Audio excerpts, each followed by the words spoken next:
briefed top envoys of 25 countries, including the United States, China, Russia and the UK, as well as France, after the Indian Army had said that it had carried out these surgical strikes. And significantly earlier in the day, the American National Security Advisor Susan Rice, she had spoken to her Indian counterpart Ajit Doval and said that the US wants Pakistan to combat and delegitimize UN-designated terrorist entities, including the LET and the JEM.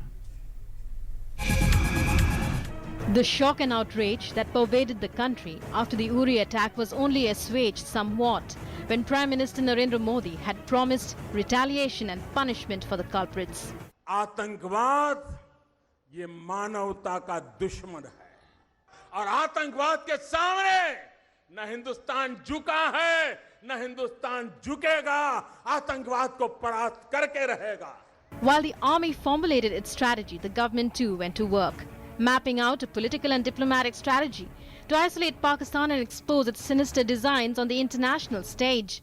The first step in this direction was the speech by External Affairs Minister Sushma Swaraj at the United Nations, where she pointed out how Pakistan's identity as a sponsor of terror was manifested in its activities in Kashmir and Balochistan.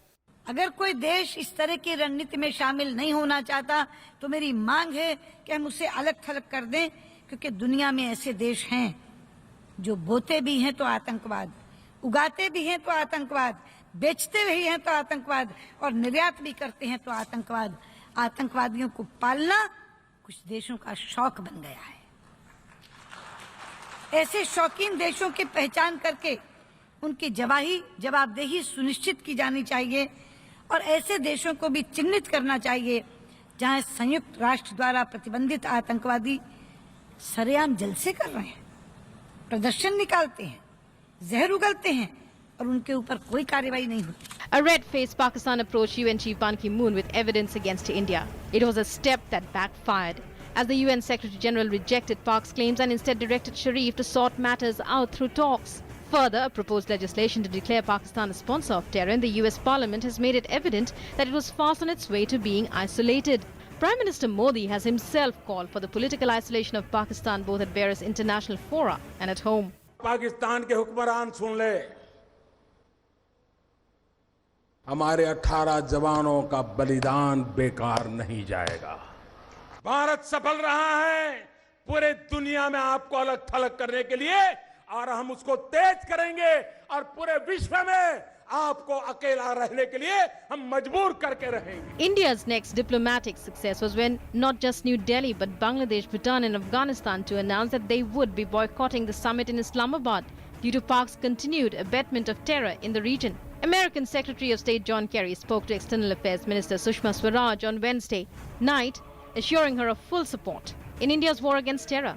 Earlier, NSA Susan Rice had called her Indian counterpart Ajit Doval after the Uri attack, saying she hoped Pakistan would take appropriate steps against terror organizations operating on its soil. India is also taking steps to hit back at Pak economically. With this in mind, Prime Minister Narendra Modi reviewed the Indus Water Treaty. The water of the Indus being crucial for Pakistan's agriculture, India's increased use of its share of the water will hit Pakistan hard. As Prime Minister Modi said, blood and water cannot flow together.